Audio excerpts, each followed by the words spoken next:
Lauren Spencer is back again on campus with some more students who may have seen what's happened.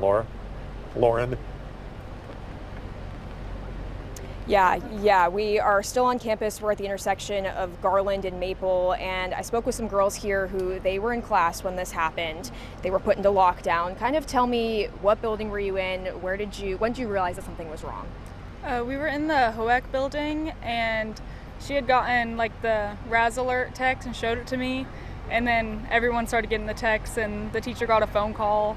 Everyone started kind of freaking out. What happened after that? Did they make you guys stay in the same room, turn off the lights? Talk me through that process. A majority of us moved into the closet, like a bigger closet with all the mannequins, and then the rest of the class went to another closet. And so the classroom is like a room in a room, and then there's a side closet, and us and a few girls went in the closet and decided, we just sat down, stood up, it was just, if anyone could fit, come inside. What was going through your head when this was all happening? How'd you guys feel? I was just scared because I didn't know where the shooter was, and everything's kind of hearsay, so everyone's texting each other oh, there's 2, there's 3 shooters, it's right in the building next to you. And then we started hearing yelling of we didn't know if it was police or if it was a shooter, yelling, telling people to get outside, so come out put now. your hands up. We're just it could be a lie too, someone knocking on could be a lie. You guys were in lockdown probably for the past hour, right? How did that feel, being in lockdown for an hour, not knowing what's going on outside? In the beginning, I obviously was super shaken up. I didn't know, I was shaking, and then it finally calmed down a little bit, and everything was quiet, and then the yelling started again, and I think everyone's faces, everyone got white. Everyone came to realization, is this a shooter or is this a cop, helping us? We have no idea. That's when it felt real. That's when scary. everyone, got, down, lower, and, super quiet. Everyone was very shaken up.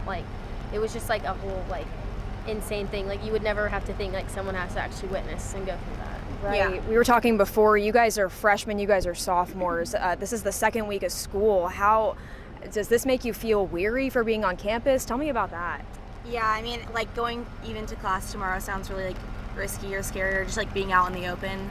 It definitely makes me nervous of walking on campus alone and just in general to class, because you just never know what could happen. Yeah. Well, what does the rest of the day look like for you guys? Just gonna classes are canceled. Thank goodness. Yeah. I don't check up on all my friends, make sorority sure everyone's sisters, okay. Yeah. Well, thank you guys for speaking with us. We're going to continue to be down here and monitor any updates that we have come through. Back to you guys. All right, thank you so much, Lauren. We're hearing that there might be another update soon. That's coming from Robin, who's still there on campus as well. And I know if we have Bo ready, he's at Washington Regional. Do we have him? Yeah, okay. So Bo, we were talking to Lauren about this earlier. You're also an alum of the University of Arkansas. What are you thinking from your perspective, just from being a student, knowing kind of the training that goes into being prepared for a situation like this? What are you thinking right now? Morgan, yeah, I mean, when you're on campus there as a student, the University of Arkansas, and I'm sure this is the same at a lot of college campuses around the country, it's a very tight-knit community, especially in Fayetteville and Northwest Arkansas. You really feel at home there. And so this isn't something that crosses your mind much as a student. As a journalist, I follow these stories, you hear about it. But, and I'm sure it's the same with everyone, you never think it's going to happen at home, right? So I was just going about my day as most people, when I got this notification, and it really felt like a sucker punch to the gut. It's just oh no, you just, it's not something you ever want to hear, especially at home, and especially at the University of Arkansas. It really is a place that feels safe for so many people, kind of like a home ground, and so it was just awful to hear that. We're getting reports that so far no reported gunshots, no reported injuries. I'm here at the hospital. We've been here about 40 minutes. No ambulances have come through yet. There was a group of nurses kind of grouped around the ambulance bay. They've gone back inside. So I haven't heard anything from the hospital as of yet, but so far pretty calm here. Yeah, sounds like they were on standby, which, as Darren was mentioning, Yeah. seems like it's a standard thing when there's reports like this. Yeah, I think that's right. I think I spoke to a spokesperson for Washington County Hospital, and she told me that they knew just as much as we did. And so, she was heading to the hospital. I think everyone was getting ready for something. so far, nothing has happened here, and so hopefully that's good news. All right, Bo, thank you. All right, Laura Castleman is been inside the student union there for the last, hour or so after being on campus, one of the first ones to be on campus after this happened, and was told to go up in the student union for safety there. Laura, what can you tell us? Oh, now she's back outside. All right, so Laura's back outside. When when were you allowed to come back? Yes, so recently they told us that we are still technically in a lockdown, but they cannot keep us there legally. A couple students did leave, but the majority of students did stay in that area. So upon my arrival, it looked like I was almost the first on scene. Police and state trooper and Fayetteville police were on the scene.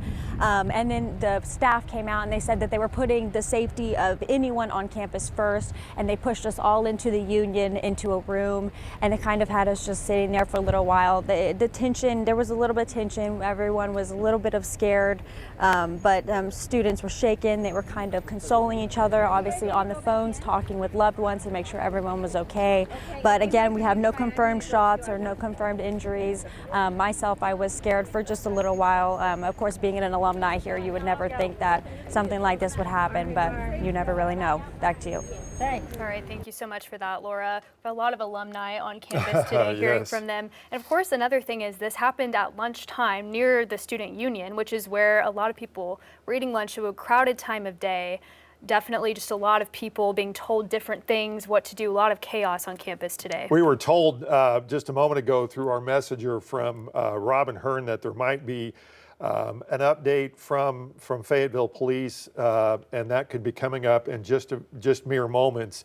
If you didn't see or hear the update that was given about 15 minutes or so ago, that there were 3 different reported active shooter calls that came in to UAPD, or it went out to the students. One was there at Mullen Library. We don't know about the other 2 where they were on campus.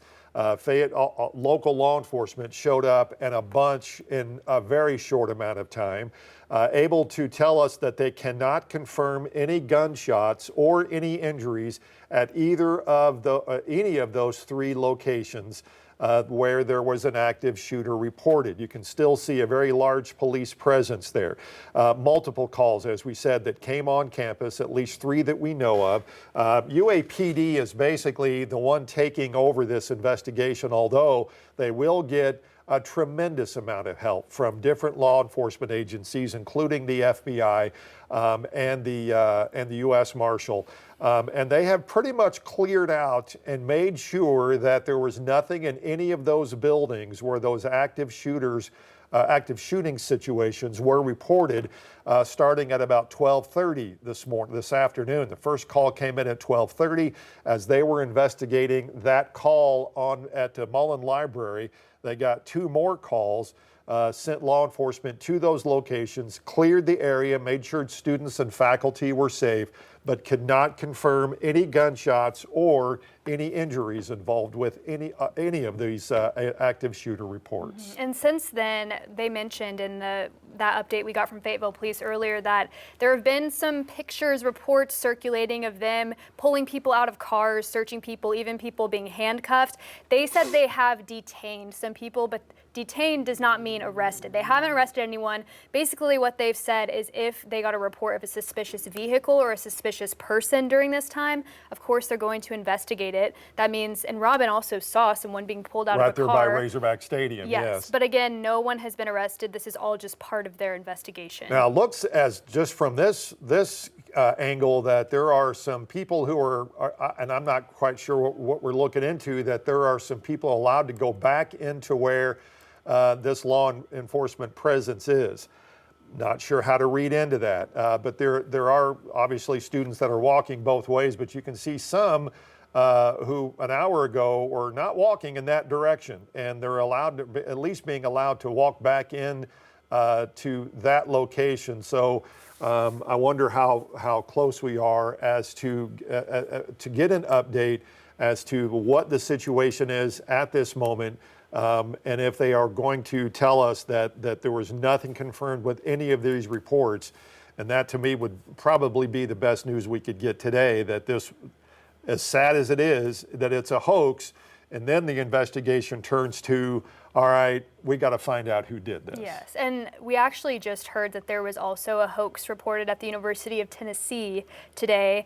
That's after several that have happened at universities all across the country today. So it seems likely that this could be one of those. Fayetteville police just have not confirmed. Exactly. All we know is that there are no confirmed gunshots, no confirmed arrests, no injuries. It's a large campus, and so they've got to do what they have to do to make sure that everybody's safe and that nothing did take place before they can officially come out and tell us that that nothing happened here, that this was a hoax. And we can also tell you that Morgan was talking about this about 35, 40 minutes ago, that Farmington schools were on lockdown, and that has since changed. Yes, they've lifted that non-emergency shelter in place at Farmington. So all things are normal at Farmington schools. They just told parents that, it looks like about 20 minutes ago. Yeah, and if we're assuming if parents want to go get their child at Farmington, that they are now able to do that if they wanted to take their child out of class a little sooner. Okay. All right. Joe Ellison was actually there on campus, and we heard from her a little bit ago with the interview with that student. Joe, tell us what you're seeing and hearing right now. Yeah, we're right here at Maple, Darren and Morgan, and I'll tell you something. Whenever this happened, I was actually here on campus at the University of Arkansas dropping off my daughter at her dorm room whenever that alert came in and we got those breaking news notifications. So we sort of locked down there in that area. But right now what's going on, I want to tell you because I just got an interview, an update with police. Take a look. I'm going to pan over here. Will, can you get a shot of this here? We got a lot of police coming out of this area right now. They're wrapping this up. I just spoke with a public information officer with Fayetteville Police who told me that now University of Arkansas Police are handling this call. Of course, they are here providing assistance, and they say that it looks like they're wrapping up their initial assessment of this. They have found no active shooter situation here, no injuries, which is great news. Now, I did ask Fayetteville Police, I said, you know, there is a lot of police on this campus. Who all is here? What is the magnitude of law enforcement that arrived to this? And they said, everybody within earshot of hearing this call came out, actually joined in here at this area, just providing any assistance they can. I mean, you guys have seen all of that video, all of the live shots coming out of this area. I mean, there's no guesstimate to how many law enforcement from state, city, county, even federal law enforcement have responded here on scene. So anyone with earshot of hearing this call go out actually arrived here on the scene. Now, again, police just telling us an interview. A lot of folks coming, a lot of police coming out of this area carrying those weapons, some of them getting in their car and leaving. Still a lot of students, though, coming out of that area, being evacuated. No active shooter situation at this time.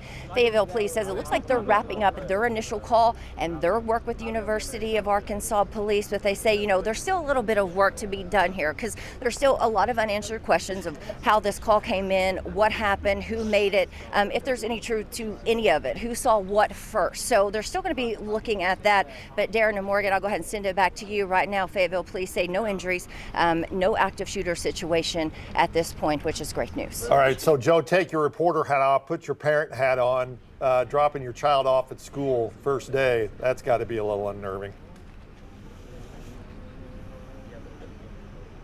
Yeah, you know, absolutely. I had just dropped her off at her dorm room, went right down the road whenever that alert came in, and she called me and said, hey, this is what's happening. And of course, I'm not leaving. I was going to leave and go home. I turned right back around, went to get her, got her with me. I'm not letting her out of my sight, of course. I mean, any parent would do that if they're here.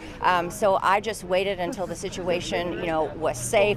Glad that I had her with me and that I was here because I live about an hour from here. there. I called my husband immediately, of course, telling him what's going on, because I knew at any moment he was going to get those breaking news alerts. He was going to start hearing from people that he works with what was going on. So, of course, I called him immediately, and he's like, yeah, absolutely. You stay with her until this is all over and call me and let me know if you guys need anything. And, you know, I just think about all of these students that are standing around here, all of them on their phones with their parents right now. I mean, I can't imagine, you know, what their parents were thinking whenever that alert comes, you know, across their phone, or their student calls them and says, you know, what's going on.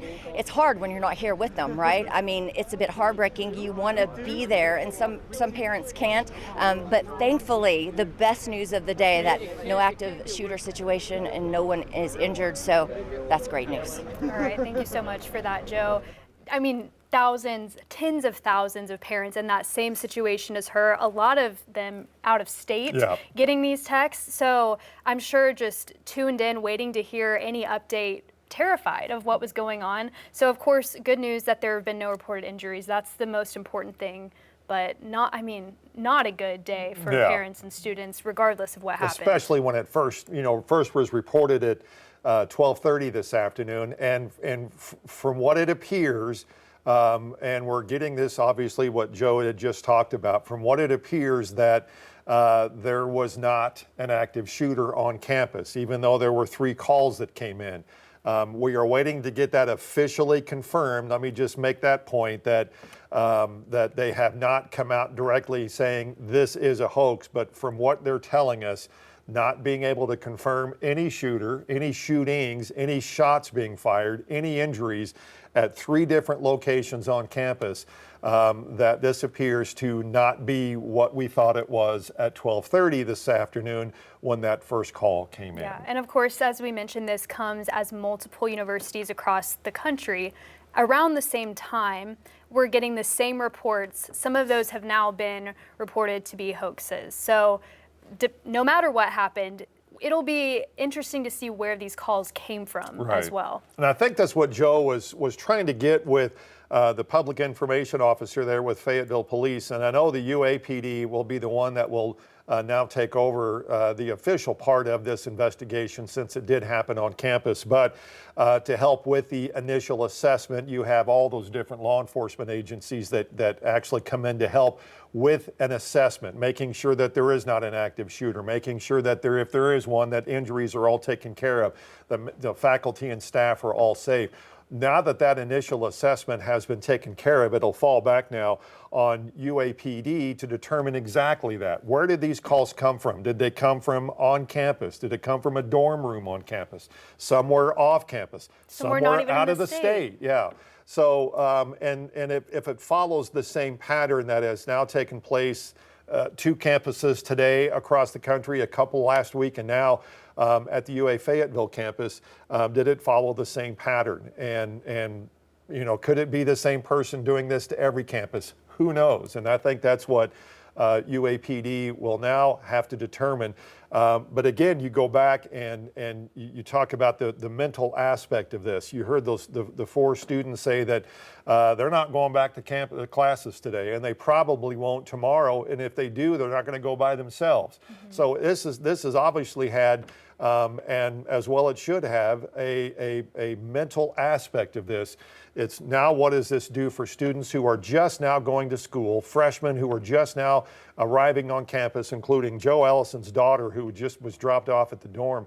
What is their mental aspect of this now, as far as either staying on campus, going back to class, and how long will it take to where you really feel comfortable in getting back to going to class again? Especially with school starting at the U of A, was it last week? I mean, it was not long ago. And so many parents, like Joe, dropping off their kids for the first time, already nervous. You don't want something like this to ever happen, but just the emotional impact from this, even if it was a hoax, it was an unbelievably cruel hoax, because it's horrible. Yeah, and now you've got all these students wondering the same thing. All right, so we are going to go ahead and wrap up our live coverage of this now that we have an update, another update from Fayetteville Police that they cannot confirm, or they have not confirmed any active shooter at all. Now the investigation starts with UAPD in determining where those calls came from. We'll, of course, have live team coverage of this coming up at 4, 5, 6, and 10, and also live updates when we get them, and also a lot of information on our website at 5newsonline.com. Thanks for joining us, and we will see you at 4 o'clock.